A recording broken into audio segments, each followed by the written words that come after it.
आपका final exam में स्वागत है। और यहाँ पे आज जो है यूपी कैडेट 2021 के बीएससी केमिस्ट्री के हम क्वेश्चंस को देखेंगे। ठीक है, सभी क्वेश्चंस को यहाँ पे हम देखने वाले हैं। जो आपका पेपर हुआ था 12/8/2021 को, तो बाईलैंग्वेज यहाँ पे देखा जाएगा। तो 1 बाय 1 सभी क्वेश्चंस को आप देखेंगे। ओके, तो इनको जो है फास्ट हमें केवल एक क्वेश्चन देखना है कि किस टाइप के क्वेश्चन आते हैं। तो आप लोग जवाब भी करेंगे कि क्वेश्चन के कौन से आंसर हैं। पहला क्वेश्चन आपकी स्क्रीन पर है और आप इसका जवाब करेंगे कि सही आंसर इसका क्या होगा।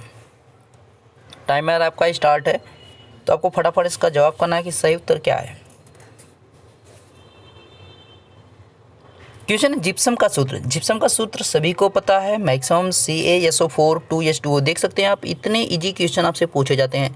तो आपको क्या करना है, मैं बार बार बोलता हूँ कि जितने कंपाउंड्स हैं सभी को आपको याद रखना है, जितने आयस्क हैं सभी को आपको याद रखना है। अगला क्वेश्चन देखेंगे और अगले क्वेश्चन का आप जवाब करेंगे कि इसका सही आंसर क्या होगा। फटाफट यहाँ पे इसको जो है, क्योंकि हम प्रीवियस ईयर क्वेश्चन देख रहे थे, इसको ज़्यादा समझने हम यहाँ पे एक आइडिया लेंगे कि किस टाइप के क्वेश्चन हमारे एग्जाम में आते हैं। बेंजीन में कितने एकल व द्विबंध होते हैं। बेंजीन की बात कर रहा है। पहला तो ध्यान रखना है, बेंजीन आपका ऐसे कुछ बनेगा। बेंजीन को ध्यान रखना है कि ऐसे कुछ आपका बनेगा। और पहले हम यहाँ पे बेंजीन को बना लेते हैं। उसके बाद जो है यहाँ पे हो गया आपका कितने, टोटल जो है 6 आपके बन गए। अब इसमें जो है यहाँ पे आपका डबल, यहाँ पे डबल और यहाँ पे डबल, है ना।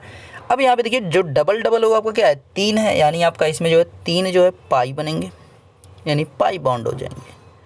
ओके, अब यहाँ पे देखो ये हाइड्रोजन, यहाँ पे हाइड्रोजन, यहाँ पे हाइड्रोजन और यहाँ पे हाइड्रोजन, यहाँ पे हाइड्रोजन, यहाँ पे हाइड्रोजन। ओके, 1 2 3 4 5 6 तो ये नॉर्मली आपके हो गए। उसके बाद यहाँ पे 1 7 और यहाँ पे 8 9 10 11 और 1 12, यानी टोटल जो है 12 इसमें एकल और जो है इसमें 3 जो है पाई बंध बनेंगे। यानी इसमें 12 जो है सिग्मा और 3 जो है पाई बॉन्ड, यानी आपका इसमें बी ऑप्शन दिख रहा है सही। ठीक है, बी ऑप्शन इसमें हो जाएगा सही।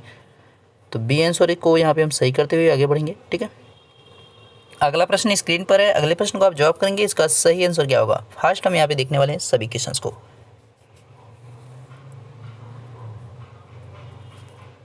प्रश्न है निम्नलिखित में से धन आवेश होता है। धन आवेश किसका होता है, तो यहाँ पे जो पॉजिटिव होता है वो होता है अल्फा कण। ध्यान रखेंगे कौन, अल्फा कण जो होते हैं वो हमारे कैसे होते हैं, अल्फा पार्टिकल्स पॉजिटिव होते हैं। उन पर चार्ज कैसा होगा, पॉजिटिव।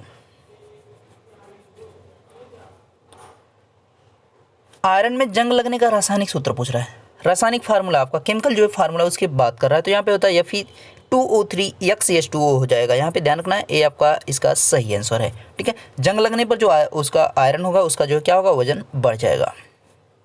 अगले प्रश्न को देखेंगे और इसका आप जवाब करेंगे, इसका सही आंसर क्या होगा।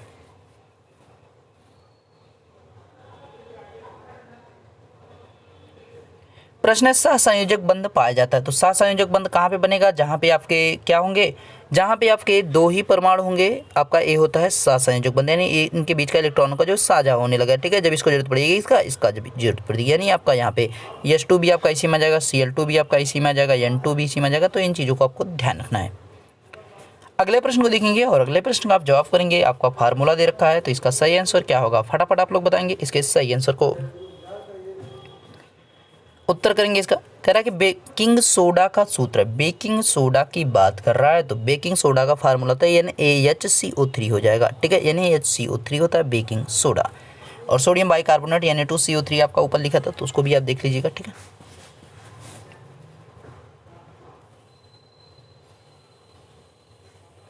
क्वेश्चन निम्नलिखित में से रासायनिक परिवर्तन का उदाहरण है। तो यहाँ पे रासायनिक परिवर्तन यानी केमिकल चेंज की बात कर रहा है। तो केमिकल चेंज इसमें कौन सा हो रहा है, दूध से दही का बनना, बाकी जो है आपका पानी से बर्फ का बनना, लोहे का चुंबकीकरण, रेत का पानी में घुलना, सभी जो है यहाँ पे फिजिकल चेंज है। ठीक है, यानी भौतिक परिवर्तन है। तो आंसर डी हो जाएगा। अगला प्रश्न आप देखेंगे, अगले प्रश्न का आप जवाब करेंगे कि इसका सही उत्तर क्या होगा। फटाफट बताएंगे आप लोग इसके सही आंसर को। कार्बन का क्रिस्टलीय अपरूप नहीं है। देख सकते हैं कार्बन के क्रिस्टलीय अपरूप के बारे में पूछा गया है। तो यहाँ पे देखिए हीरा भी होता है, ग्रेफाइट भी होता है, फ्लोरीन, जबकि कोयला नहीं होता है। अगला प्रश्न स्क्रीन पर, अगले प्रश्न का आप जवाब करेंगे कि सही आंसर इसका क्या होगा।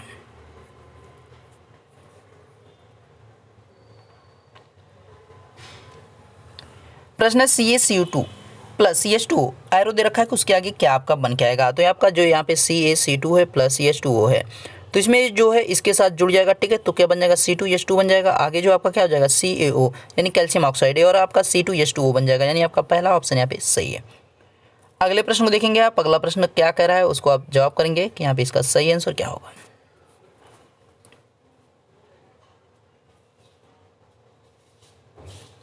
जल की स्थायी कठोरता किसकी उपस्थिति के कारण, देखिए कैल्शियम और मैग्नीशियम के क्लोराइड भी होते हैं और सल्फेट भी होते हैं, दोनों आपके यहाँ पे ऑप्शन सही है, यानी ए और बी हो जाएगा, यानी डी आंसर। और यहाँ पे देखिए बाइकार्बोनेट जब इनका दे रखा रहेगा तो वो किसका होगा, वो अस्थायी, यहाँ पे जो होती है वो अस्थायी कठोरता की बात करेगा, ठीक है। तो ध्यान रखना है यहाँ पे जल की अस्थायी कठोरता में किसकी उपस्थिति होती है, बाइकार्बोनेट, किसके किसके, कैल्शियम और मैग्नीशियम के। अगला प्रश्न है स्क्रीन पर और आपको इसका जवाब करना है कि इसका सही आंसर क्या होगा।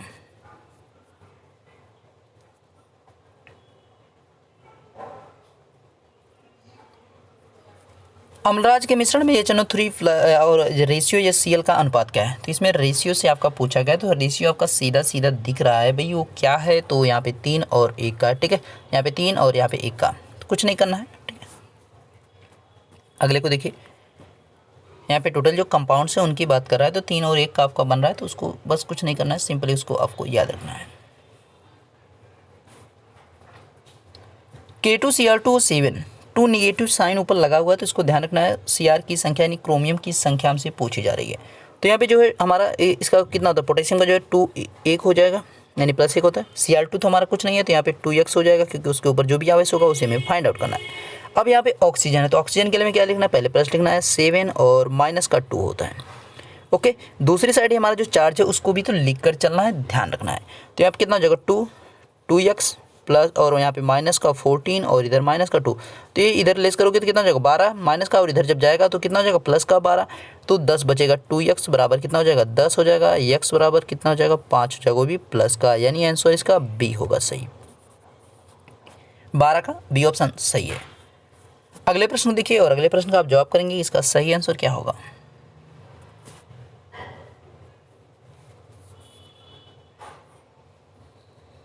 इनमें से कौन गर्म करने पर कार्बन डाइऑक्साइड नहीं देता है, तो कौन कार्बन डाइऑक्साइड नहीं देगा। अगर सही आंसर की आप बात करेंगे तो Na2CO3 की बात की जा रही है। इसके द्वारा जो इसको जब गर्म करते हैं तो कार्बन डाइऑक्साइड नहीं हमें मिलता है।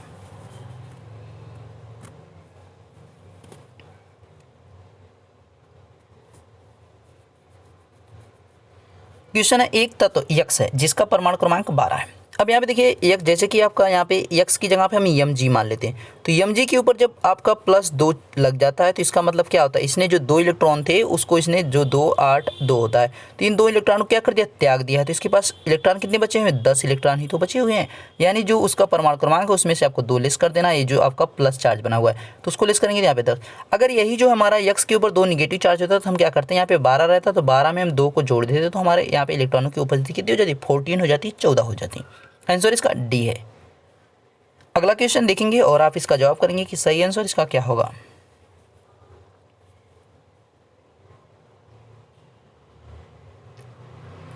प्रश्न है C2H5 OH का IPAC नाम है। देखिए इसके जो नाम की अगर बात करेंगे तो इसका नाम क्या है, यहाँ पे IPAC नाम की बात कर रहा है। अगर केमिकल नाम आपका होता है तो एथिल अल्कोहल होता है, लेकिन जो इसका IPAC नाम होता है इथेनॉल होता है, ध्यान रखेंगे आप इस चीज़ का, ठीक है। अगले प्रश्न को देखिए और अगले प्रश्न का आप जवाब करेंगे कि इसका सही आंसर क्या होगा। ज़्यादा लंबा मैं वीडियो नहीं करने वाला हूँ क्योंकि यहाँ पे आपका प्रीवियस ईयर है, ठीक है। इसको इसमें हमें ज़्यादा एक्सप्लेन करने की जरूरत नहीं। इसमें जो हमें क्या करना है कि क्वेश्चंस को देखना है, एक आइडिया लेना है कि यहाँ पे क्वेश्चन किस टाइप के आपके एग्जाम में आते हैं। CH3CHO में कौन सा क्रियात्मक समूह, देखिए इसमें जो आपका क्रियात्मक समूह जो दिख रहा है उसका क्या नाम है, एल्डिहाइड है। तो ध्यान रखेंगे एल्डिहाइड, कीटोन, एस्टर और कार्बोक्सिल, इनके बारे में भी, बाकी जो आपके रिमेनिंग बच रहे हैं उनको भी आप देख लीजिएगा, जितने भी क्रियात्मक समूह है यानी फंक्शनल ग्रुप्स की बात की जा रही है। अगला क्वेश्चन स्क्रीन पर और आप अगले को जवाब करेंगे कि सही आंसर क्या है।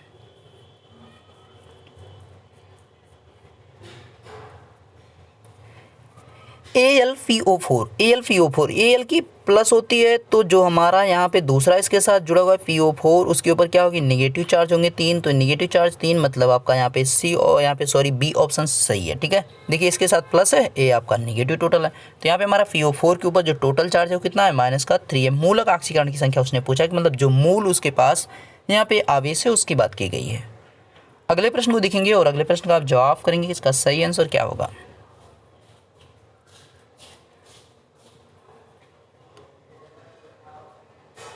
प्रश्न है आधुनिक आवर्त सारणी का आधार है। तो वर्तमान में जो आपके आधुनिक आवर्त सारणी चल रही है उसके जो बेस लिया जाता है, क्या लिया जाता है, एटॉमिक जो है नंबर लिया जाता है। जो आपकी पहली आवर्त सारणी थी, जो मूल आवर्त सारणी है आपका, जो यहाँ पे पीरियडिक टेबल पहले वाला जो बनाया गया था मेंडलीव के द्वारा, उसमें जो परमाणु द्रव्यमान पर बेस थी, तो उस चीज़ को भी आपको ध्यान रखना है। और अगला क्वेश्चन आपका है, यहाँ पे जो है कोशिश करेंगे कि 15 मिनट के अंदर ही जो है इसको कंप्लीट कर लिया जाएगा वीडियो को, ठीक है। एल्केन का सामान्य सूत्र, एल्केन के सामान्य सूत्र की बात कर रहा है तो क्या होता है C2H2 प्लस N का, ओके, ये होता है एल्केन का। अगर यहाँ पे एल्काइन की बात करेंगे, ये होता है एल्काइन का, एल्काइन हो जाएगा। और यहाँ पे C2H2N की बात करेंगे तो ये होता है एल्कीन का। तो इसको भी आप ध्यान रखेंगे, ठीक है, एल्कीन और एल्काइन को। अगले प्रश्न को देखेंगे और अगले प्रश्न का आप जवाब करेंगे कि इसका सही आंसर क्या हो जाएगा।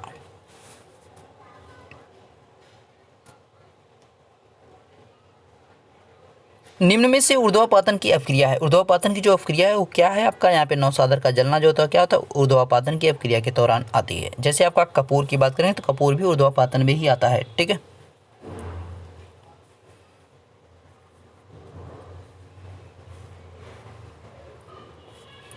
मार्स गैस है, सभी को पता है, मीथेन को कहा जाता है मार्स गैस। CH4 उसका जो है आपका यहाँ पे होता है एटॉमिक फार्मूला,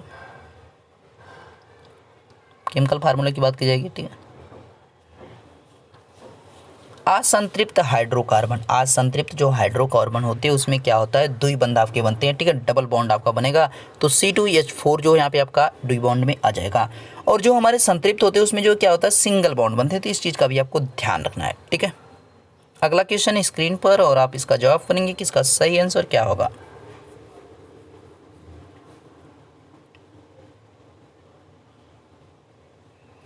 जल के अणु में OH का आयतन में अनुपात, देखिए इस बार उसने उल्टा कर दिया है। तो OH हमसे पूछा जा रहा है, इसमें अणुओं के अनुपात की बात कर रहा है। तो अनुपात हमारे क्या होता है, जो हमारा हाइड्रोजन होता है वो कितने होते हैं, 2 होते हैं, और ऑक्सीजन जो होता है 1 होता है। तो लेकिन हमारा OH उल्टा दे रखा है, तो हमारा क्या हो जाएगा, 2 और 1 हो जाएगा यहाँ पे, ठीक है। तो ध्यान रखिएगा आगे पीछे उसने लिख रखा है, उसने क्या किया है, आगे पीछे लिख रखा है। तो अच्छा सॉरी, यहाँ पे 2 1 ये तो हमारा जो है ऑलरेडी होता है जब इस तरह दिया रहता। हमारा ए वाला होगा यहाँ पे जो है कौन सा आंसर, हमारा सी आंसर नहीं बी होगा, ठीक है। ध्यान रखिएगा बी आंसर होगा, क्योंकि अगर इस तरह दिया होता तो यहाँ पे 2 और 1 होता, ठीक है। लेकिन हमारा जो उसने ओ और एच दे रखा था, 1 और 2 हो जाएगा, ठीक है। बी ऑप्शन सही होगा। आप इसका जवाब करेंगे।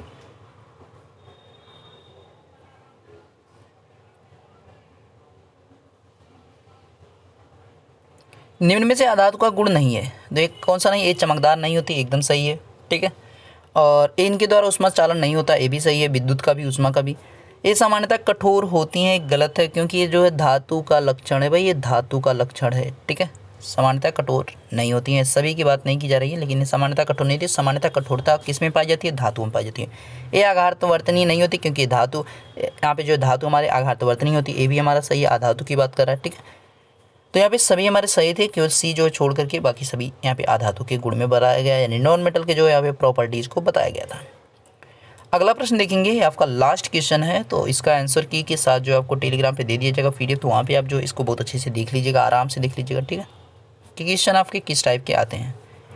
निम्न में से किसका उपयोग कागज़ पर लिखने में होता है। कागज़ पर लिखने में जिसका उपयोग किया जाता है वो कौन है, यहाँ पे सीसा होता है, PB होता है, प्लम्बम होता है। तो सभी क्वेश्चन आपके यहाँ पे कंप्लीट हो चुके हैं। इसी के साथ आपका वीडियो भी कंप्लीट हो चुका। हमने बोला था कि 15 मिनट के अंदर जो है आपका कंप्लीट करने की पूरी कोशिश हमारी रहेगी, और उसके अंदर जो है कंप्लीट आपका हो गया। तो वीडियो अच्छा लगा तो लाइक करेंगे, इसको शेयर करेंगे, ताकि मैक्सिमम लोग पास चीज़ें पहुँच सके। मिलेंगे नेक्स्ट वीडियो में, तब तक देखते रहिए final exam with Ashish sir. Thank you.